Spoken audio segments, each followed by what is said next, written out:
Don't you have time for God? That's the question we don't like to answer because deep down, we already know the truth. We make time for the things we value. We rearrange schedules, skip meals, stay up late, wake up early, all to chase money, opportunity, attention, status. We always find a way to make time for what we truly want. So if God doesn't have a place in your daily life, maybe He doesn't have a place in your heart the way you think He does. It's not about being busy. Everyone's busy, but when something matters to you, you don't forget it. You don't push it to the side. You lean into it, you protect it. And the reality is, many of us are leaning into everything else. Our phones, our goals, our relationships, while God waits quietly, patiently in the background, watching us give our best energy to things that won't last. And you can be surrounded by motion and still be empty. Just because you're doing a lot doesn't mean you're doing what matters. You can be productive and still unfulfilled. That's the danger of a culture that glorifies busyness. It makes us feel like we're progressing when we're really just running in circles. God is not impressed by how packed your calendar is. He's not looking at how many things you check off a list. He's looking at your heart. He's looking for that quiet moment, that private surrender, that daily connection. Because He didn't create you just to perform. He created you to know Him. And if you never slow down, if you never pause long enough to feel His presence, to hear His voice, you'll miss the very reason you were made. The truth is, God is always speaking, always reaching, always waiting. But He's not going to fight with your distractions. He's not going to shout over the noise you invite into your life. He's gentle. He's patient. But He won't compete with your ego, your schedule, or your comfort.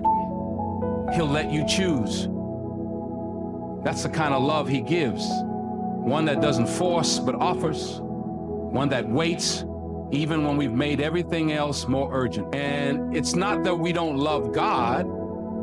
It's that we've let everything else take the seat that belongs to Him. And if you're too busy to pray, too busy to be still, too busy to listen, then maybe you're just too busy. And don't think God's looking for hours of your day.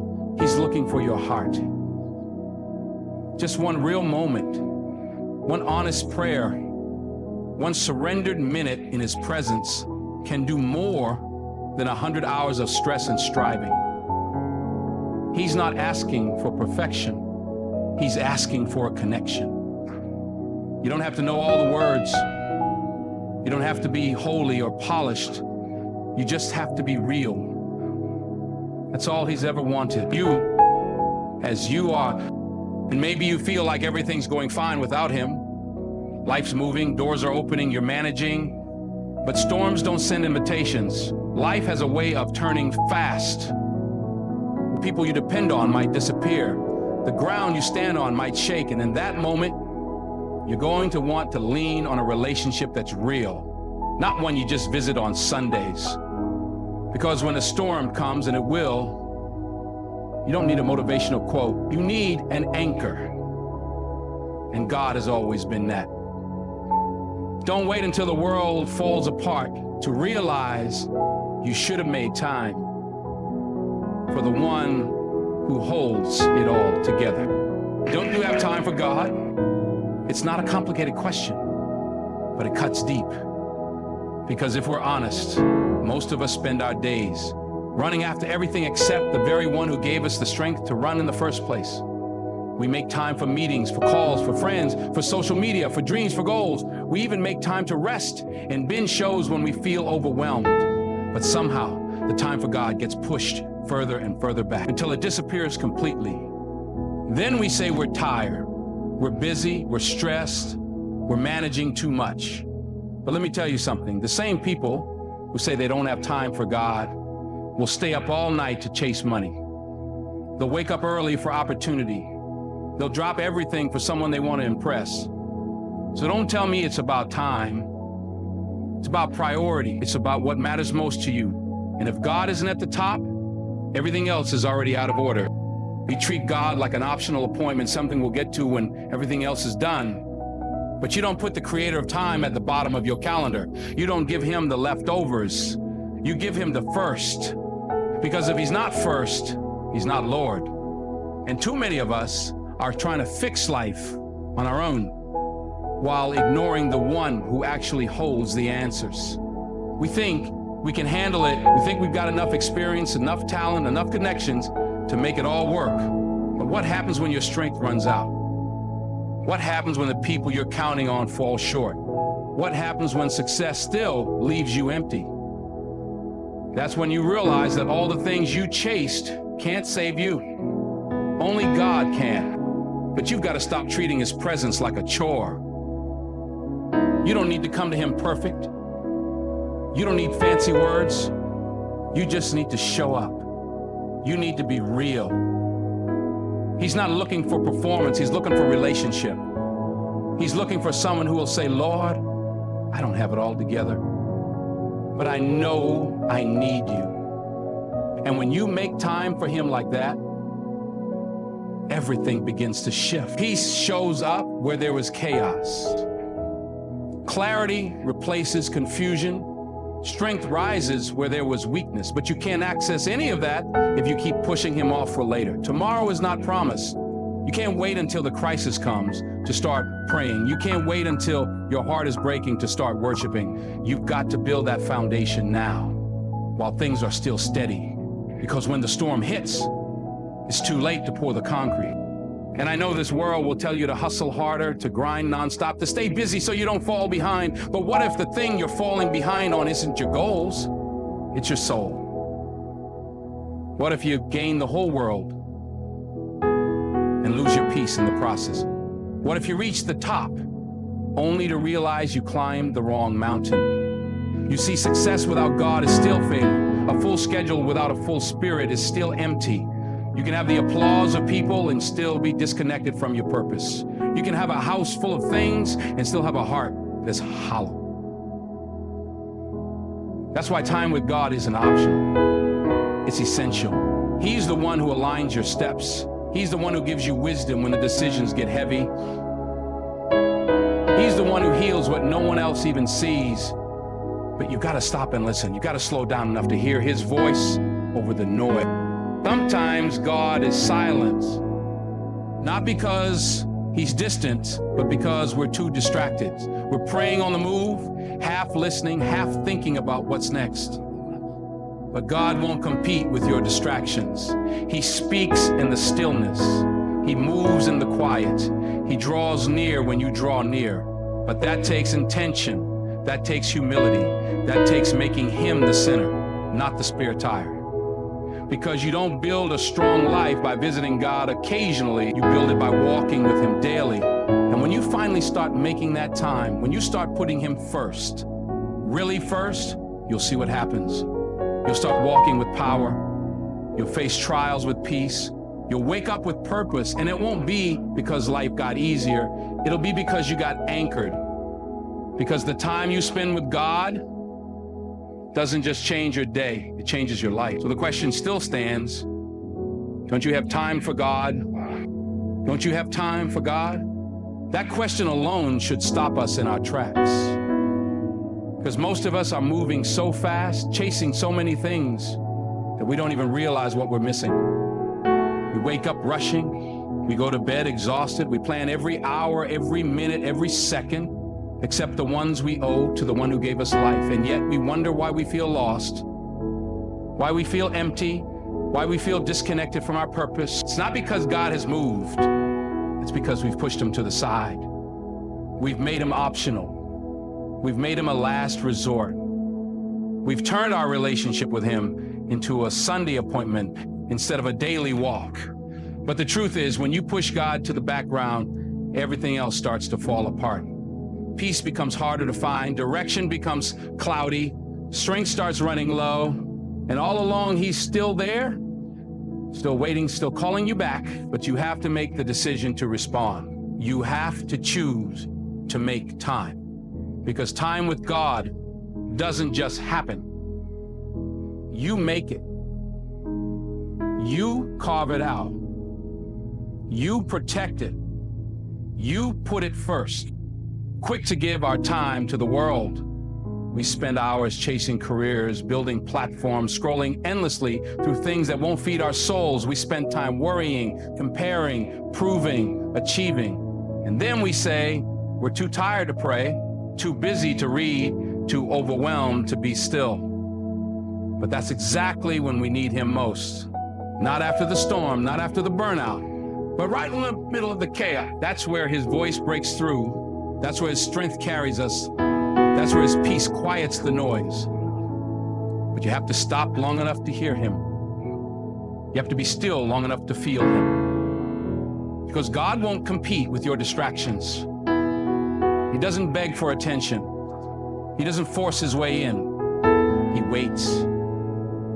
Patiently, lovingly. But if you keep pushing him to the margins, don't be surprised when life starts to feel shallow. Because without him, you can have everything and still feel like you have nothing. The world has convinced us that productivity is purpose, that more activity equals more value, that unless we're doing something visible, we're falling behind. But God doesn't measure your worth by your pace. He's not looking at how many meetings you have, how many deals you close, how many people know your name. He's looking at your heart, at your willingness to surrender, at your ability to pause in a world that's addicted to motion. Because when you make time for God, you're not just checking a box. You're anchoring your soul. You're reminding yourself who you are and whose you are. You're stepping out of the pressure of performance and into the power of presence, his presence. And in that presence, everything changes. Wounds begin to heal, fears begin to shrink, dreams begin to align. But none of that happens if you keep telling yourself, I'll get to it later. Later becomes never when you're not intentional. You don't drift into a strong relationship with God. You build it one moment at a time, one prayer at a time, one decision at a time. And it doesn't take hours. God isn't asking you to stop your life.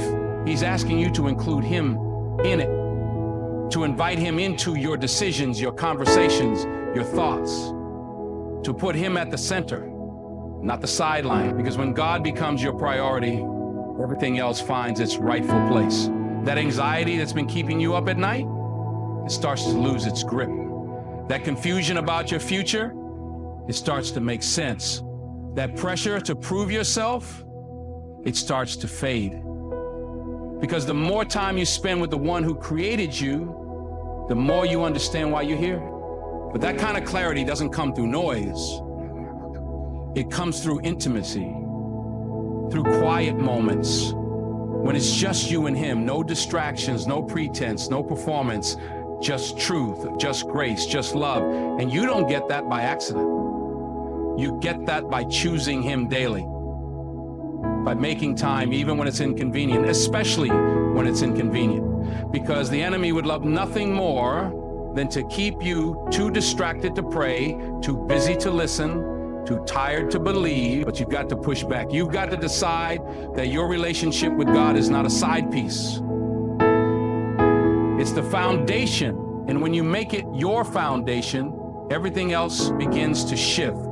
You start moving with purpose, not pressure. You start living with confidence, not confusion. You start walking in peace, not panic.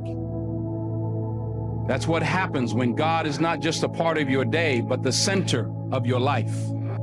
So don't keep giving your time to things that drain you while ignoring the one who can fill you. Don't keep chasing answers while ignoring the source. Don't keep making room for everyone else while the one who created time waits for a moment of yours. If you want real strength, real peace, real direction, it starts with time in his presence. It starts with putting him first.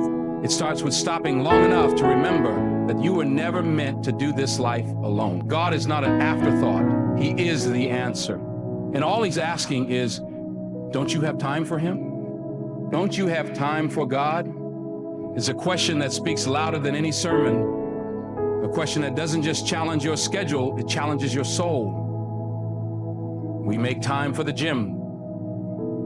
We make time for our jobs. We make time for deadlines, for people, for entertainment. We make time to scroll, to shop, to gossip, to chase success. And yet somehow we keep saying we don't have time for the very one who gave us the time in the first place, the one who woke us up this morning, the one who kept our heart beating through the night, the one who covered us when we didn't even know we needed covering.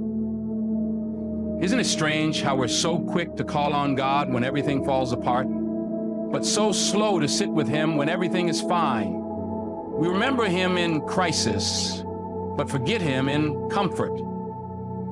And we wonder why our peace is fragile, why our strength fades, why our purpose feels lost. It's not that God walked away, it's that we've allowed life to distract us from the giver of life.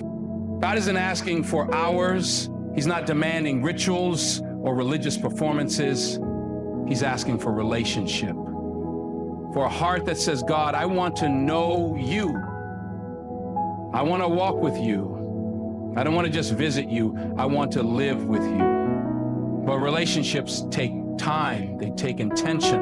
And we don't stumble into intimacy. We build it. Day by day, moment by moment, conversation by conversation. But we've let culture convince us that we have to be constantly moving, that being still is lazy, that quiet time is unproductive. And so we keep running, trying to hold everything together while the one who holds all things waits for us to pause. Just pause. Because that's where His voice breaks through. Not in the chaos, not in the noise, but in the quiet. When you turn down the volume of the world and open your heart to Him, that's when clarity comes. That's when strength returns. That's when you remember who you are and why you're here. But as long as God stays an afterthought in your schedule, you'll keep living with spiritual gaps. Gaps that no success, no applause, no relationship can fill. Because deep down, we weren't created to just make a living. We were created to walk in communion with the Creator. And when you're out of alignment with Him, everything else feels just a little off. The smile you wear in front of others hides an unrest that only God can heal. That success you're chasing leaves you emptier every time you reach it. That approval you're addicted to becomes a prison that steals your identity. And God is saying, come back to me, not just when you're desperate, not just when you're broken. Come now. Come daily. Make me your dwelling, not your emergency exit. Because God doesn't want to be your backup plan. He wants to be your foundation, your anchor, your source. But He won't force you. He gives you the choice. And the tragedy is, so many of us are choosing everything but Him. We chase after peace in people, purpose in platforms, and rest in recreation, but none of it lasts. None of it satisfies. And when it all falls apart, we remember the one we should have turned to first, and He, in His mercy, still receives us, still welcomes us, still loves us. But wouldn't it be better if we didn't wait until we were empty? Wouldn't it be better if we poured into our spirit before it ran dry? Wouldn't it be better if we sought God, not out of desperation, but out of devotion? The enemy isn't just trying to destroy you, he's trying to distract you. He's trying to keep you so busy, so preoccupied, so entertained that you forget to feed your soul. Because a distracted believer is just as powerless as a defeated one. And if the enemy can't steal your faith, he'll try to steal your focus. But the moment you decide to slow down, to shut out the noise, to give God the first minutes of your day instead of the last crumbs of your night, that's the moment everything starts to change. You begin to walk with peace that doesn't make sense. You begin to carry strength that's not your own. You begin to hear His voice over the lies that once held you down. You begin to see life not as something to survive, but as something to steward. But it all starts with time, not because God needs it, but because we do. Time in His presence isn't for His benefit, it's for yours. That's where the healing begins. That's where wisdom flows.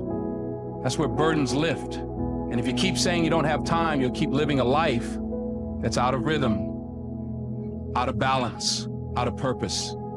God isn't waiting for the perfect version of you. He's waiting for the present version, the honest one, the tired one, the busy one, the one who's finally ready to say, I can't keep doing this without you. And if you can say that, if you can come to him as you are, you'll find that he's been there all along. Ready, willing, waiting. So again, I'll ask you, not out of judgment, but out of love.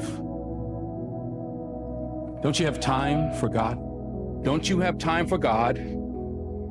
It's easy to brush off the question, to respond with a list of responsibilities and reasons. Work is demanding, the kids need attention, bills have to be paid, goals have to be chased, the calendar is packed, the phone won't stop ringing, and by the end of the day, we're too drained to even think straight.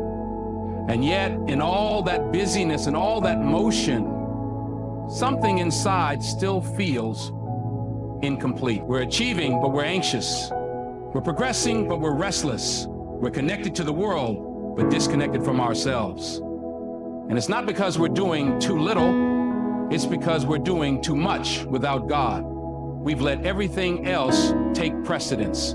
We've given our energy, our focus, our time to everything and everyone except the one who deserves it most. And while we think we're managing just fine, the truth is we're running on fumes, spiritually malnourished, emotionally stretched, mentally overwhelmed. Not because God isn't present, but because we haven't made space for him. We treat our time with God like a luxury instead of a necessity, like a bonus, something we get to when everything else is done. But he was never meant to be a backup plan. He was never meant to be squeezed into the cracks. God is supposed to be first. First in your thoughts, first in your plans, first in your heart. And when he's not, everything else begins to shift out of place. You start making decisions out of fear instead of faith. You start leaning on your own understanding instead of trusting his wisdom. You start carrying weight you were never meant to carry. And life becomes heavy, not because God left, but because you stopped leaning. You stopped listening. You stopped abiding. But he never moved. He's still there, still speaking, still ready to guide you. The question is, will you slow down long enough to hear him? The world we live in celebrates hustle. It rewards speed. It praises productivity. But your soul doesn't respond to noise. It responds to stillness. And God speaks in stillness. In the moments you unplug, in the seconds you stop striving, in the quiet place where there's no audience to impress, no task to complete, just you and him. That's where transformation happens. That's where peace becomes real. That's where your identity is reinforced, not by likes, not by titles, not by your performance, but by his presence. And when you begin to operate from that place, everything changes. You no longer walk into rooms desperate for validation. You walk in knowing you're already approved. You no longer chase opportunities like your life depends on them. You trust that what's for you will never pass you by. You no longer fear the future, because you're walking with the one who holds it. But you don't get there by accident, you get there by choice. You choose to put down the phone and pick up his word. You choose to wake up a few minutes earlier just to be with him. You choose to stop scrolling long enough to say, God, I'm here. And he meets you there. Every time, with mercy, with truth, with love that never fails. And the more time you spend with him, the more your spirit begins to align with his. You stop reacting to life and start responding with wisdom. You stop chasing peace and start carrying it. You stop striving to prove yourself and start resting in who he says you are. But all of that begins with time. Time in his presence.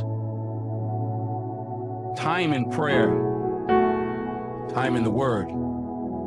Not because it's a rule, but because it's the fuel your soul needs. And if you keep telling yourself you're too busy for God, you'll keep living a life that's busy, but empty, active, but anxious, full, but unsatisfied. Because the truth is, without him, none of it will ever feel like enough. You'll keep climbing ladders that lead nowhere. You keep pouring out from a cup that's cracked.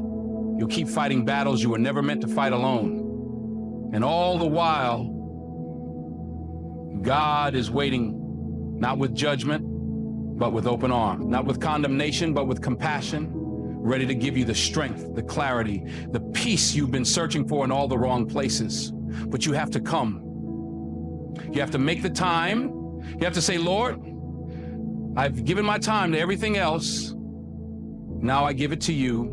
And when you do that, when you truly give him your attention, your heart, your time, you'll realize he was the answer all along. So I ask you again, not to guilt you, but to awaken you. Don't you have time for God? Don't you have time for God? It's not a question meant to shame you. It's meant to wake you up.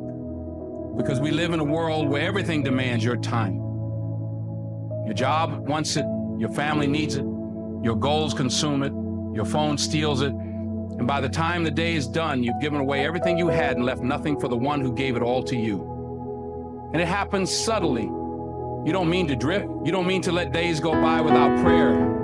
You don't mean to miss moments of quiet with him. But somehow, life rushes in and rearranges your priorities without your permission. Suddenly, God isn't first anymore. He's somewhere in the middle, or maybe even last, if he's still on the list at all. And you wonder why you feel empty, why you're anxious, why everything seems off balance. It's because your soul is starving for something deeper, something eternal, something that all the noise of the world can't give you. It's starving for God. The truth is, if you don't make time for him, time will never find you. You'll keep running in circles, grinding every day, checking boxes, chasing peace in all the wrong places. But peace doesn't come from accomplishment, it comes from alignment. When your life is in sync with your Creator, everything changes. Your steps feel steadier, your decisions become clearer, your heart grows calmer, even in the middle of chaos. It doesn't happen by accident. It happens when you stop treating God like an option and start treating him like your foundation. When you stop feeding him around your schedule and start building your schedule around him. Because when God becomes your center, everything else falls into place. It doesn't mean life gets easier. It means you get stronger. It means you're no longer walking through life on your own strength, but on his. And it doesn't take hours. It's not about performance. It's not about sounding perfect in prayer. It's about making room, making space for him to speak, to guide, to heal. That space can be 5 minutes of silence before your day begins. It can be that quiet moment in the car where you say, Lord, I need you. It can be choosing scripture over social media for just one morning. Those moments are where intimacy grows. That's where your faith is strengthened. And those small, consistent steps toward God become the anchor for everything else you do. But you have to fight for it, because the world will not encourage you to slow down. The world will not remind you to pray. It will keep feeding you distractions, keep pressuring you to perform, keep convincing you that you're too busy to be still. But your spirit knows better. It knows what it's missing. It knows what it's longing for. And sometimes it's not about adding more to your schedule. It's about subtracting what doesn't serve your soul. Maybe it's turning off the noise for a few minutes a day. Maybe it's saying no to something good so you can say yes to something greater. Maybe it's learning to rest, not just physically, but spiritually. Rest in his presence, in his truth, in his promises. Because the more time you spend with God, the more you begin to recognize his voice, even in the middle of the storm. You stop reacting out of fear and start responding with faith. You stop chasing after people's approval and start resting in God's assurance. You stop feeling lost because you're walking daily with the one who already knows the way. You don't have to be perfect to come to him. You just have to be present. God can handle your exhaustion. He can handle your questions. He can handle your failures. But he can't fill a space you won't give him access to. And all he's asking is that you come. Come before the crisis. Come before the breakdown. Come while you still have breath in your body and strength in your bones. Because time with God isn't just about religion, it's about survival. It's where your identity is confirmed. It's where your calling is revealed. It's where your wounds begin to heal. Don't let life convince you that you can live without it.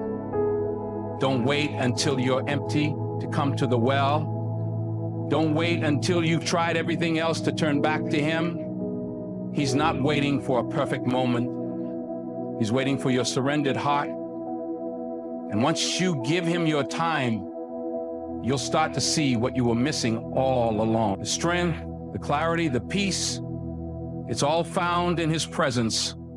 So again, I ask, in all the places you've been, in all the things you've done, don't you have time for God?